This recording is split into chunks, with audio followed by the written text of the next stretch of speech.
جناب برادران طریقت و سامعین کرام، السلام علیکم ورحمۃ اللہ وبرکاتہ۔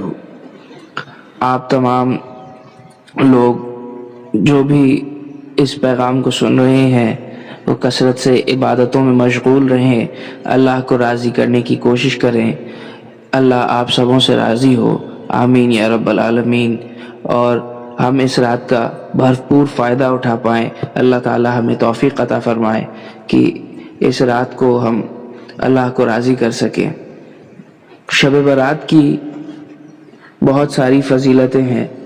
اس رات آپ جو بھی دعائیں مانگیں صدق دل سے، اللہ پاک اسے اپنی بارگاہ میں قبول فرماتے ہیں۔ حضور سیدنا غوث الاعظم علیہ السلام بیان فرماتے ہیں، لفظ شعبان 5 حرفوں کا مجمع ہے، شین، عین، با، الف اور نون۔ شین شرف سے، عین علف سے یعنی عظمت و بلندی سے، با بر یعنی نیکی اور تقوی سے، الف الفت اور محبت سے، اور نون نور سے ماخوذ ہے۔ اس مہینے میں اللہ تعالیٰ کی طرف سے بندے کو یہ 4 چیزیں عطا ہوتی ہیں۔ یہ وہ مہینہ ہے جس میں نیکیوں کے دروازے کھل جاتے ہیں اور برکات کا نزول ہوتا ہے، گناہگار چھوڑ دیے جاتے ہیں اور برائیاں مٹا دی جاتی ہیں، اور مخلوق میں سب سے افضل اور بہترین ہستی حضور نبی اکرم صلی اللہ علیہ وآلہ وسلم کی بارگاہ میں کثرت سے ہدیہ درود و سلام بھیجا جاتا ہے۔ امام قسطلانی نے المواہب اللدنیہ میں ایک لطیف بات کہی ہے، فرماتے ہیں، ان شہر شعبان شہر الصلاۃ علی رسول اللہ صلی اللہ علیہ وآلہ وسلم لأن آیت الصلاۃ یعنی ان اللہ وملائکتہ یصلون علی النبی نزلت فیہ۔ بے شک شعبان رسول اللہ صلی اللہ علیہ وآلہ وسلم پر درود و سلام بھیجنے کا مہینہ بھی ہے، اس لیے کہ یہ وہ مہینہ ہے جس میں درود و سلام کی آیت نازل ہوئی۔ یہ آیت ماہ شعبان میں نازل ہوئی تو شعبان کا تعلق حضور صلی اللہ علیہ وآلہ وسلم کے درود و سلام کے ساتھ بھی ہے، اور اللہ تعالیٰ کی بخشش و مغفرت اور توبہ کے ساتھ بھی ہے۔ لہٰذا اس ماہ اور شب برات کی عبادت سے حضور صلی اللہ علیہ وآلہ وسلم کی بارگاہ سے بھی قربت نصیب ہوتی ہے، اور اللہ تعالیٰ کی بارگاہ میں بھی قرب نصیب ہوتا ہے۔ آپ صلی اللہ علیہ وآلہ وسلم سے افضل روزوں کے بارے میں پوچھا گیا تو آپ صلی اللہ علیہ وآلہ وسلم نے فرمایا، صوم شعبان تعظیما لرمضان، شعبان کے روزے رمضان کے تعظیم و قدر کے لیے ہیں۔ اس بات کو بیہقی نے السنن کبریٰ میں رقم کیا ہے۔ سال کے 12 مہینوں میں سے رمضان تو ایسا مہینہ تھا جس کے روزے فرض تھے، آپ صلی اللہ علیہ وآلہ وسلم پورا کا پورا مہینہ روزے رکھتے، لیکن بقیہ 11 مہینوں میں سب سے زیادہ روزوں کا اہتمام آپ صلی اللہ علیہ وسلم شعبان میں فرماتے تھے۔ آخر کار کوئی سبب اور وجہ تو ہوگی، اور کوئی تو خیر و برکت کا پہلو ایسا ہوگا جو ماہ شعبان کو ایسی فضیلت و بزرگی عطا کی گئی ہے۔ اس مہینے کی فضیلت کی بنیادی وجہ یہ ہے کہ اسی ماہ مبارک میں وہ مبارک رات بھی آتی ہے جسے شب برات کے نام سے موسوم کیا جاتا ہے۔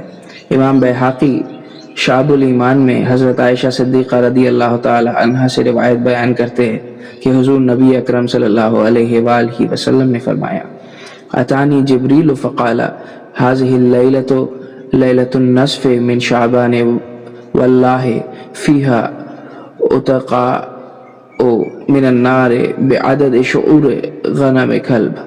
جبریل علیہ السلام میرے پاس آئے اور مجھے کہا، یا رسول اللہ صلی اللہ علیہ وسلم، یہ رات 15ویں شعبان کی رات ہے، اور اس رات اللہ تعالیٰ قبیلہ کلب کی بکریوں کے بالوں کے برابر لوگوں کو جہنم کی آگ سے آزاد فرماتا ہے۔ بیہقی نے اس بات کو بھی شعب الایمان میں رقم کیا ہے۔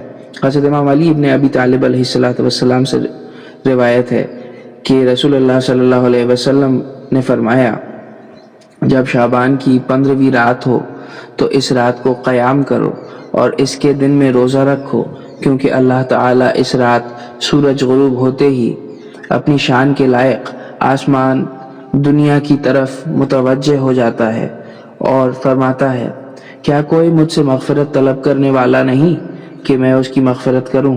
کیا کوئی مجھ سے رزق طلب کرنے والا نہیں کہ میں اسے رزق دوں؟ کیا کوئی مبتلا مصیبت نہیں کہ میں اسے عافیت عطا کر دوں؟ کیا کوئی ایسا نہیں؟ اسی طرح ارشاد ہوتا رہتا ہے یہاں تک کہ فجر طلوع ہو جاتی ہے۔ امام بیہقی نے اسے بھی شعب الایمان میں رقم فرمایا ہے۔ برات کے معنی ہے نجات، شب برات کے معنی ہے گناہوں سے نجات کی رات۔ اس رات گناہوں سے نجات ملتی ہے اور گناہوں سے نجات توبہ کے ذریعے ہوتی ہے۔ اس رات میں اللہ تعالیٰ سے بہت زیادہ توبہ اور استغفار کرنا چاہیے۔ مسلمانوں کو چاہیے کہ اس رات میں اپنے گناہوں پر بھی توبہ کریں اور اپنے والدین، اپنے اساتذہ اور رشتہ داروں کے لیے بھی استغفار کریں۔ شعبان کی 15ویں شب کے بارے میں وارد ہونے والی احادیث مبارکہ کے مطالعے سے ہمیں پتہ چلتا ہے کہ اس مقدس رات قبرستان جانا، کثرت سے استغفار کرنا، شب بیداری اور کثرت سے نوافل ادا کرنا اور اس دن روزہ رکھنا رسول اللہ صلی اللہ علیہ وآلہ وسلم کے معمولات مبارکہ میں سے تھا۔ حضور مولا کائنات امام علی علیہ السلام سے روایت ہے کہ رسول خدا صلی اللہ علیہ وآلہ وسلم نے فرمایا، اللہ تعالیٰ 15ویں شعبان کی رات کو اپنی شان کے لائق آسمانی دنیا پر نزول فرماتا ہے اور قبیلہ بنو کلب کی بکریوں کے بالوں کی تعداد سے بھی زیادہ لوگوں کی مغفرت فرماتا ہے۔ بے شک اللہ تعالیٰ نصف شعبان کی رات اپنے بندوں پہ نگاہ الطاف و عنایت فرماتا ہے تو بخشش طلب کرنے والوں کو بخش دیتا ہے اور رحم طلب کرنے والوں پر رحم فرماتا ہے اور بغض و کینہ رکھنے والوں کو ویسا ہی رہنے دیتا ہے، ان کی حالت کو نہیں بدلتا۔ یا اللہ ہمیں اس رات کا بھرپور فائدہ اٹھانے کی توفیق عطا فرما۔ یا اللہ ہم تمام لوگوں سے راضی ہو جا، آمین یا رب العالمین۔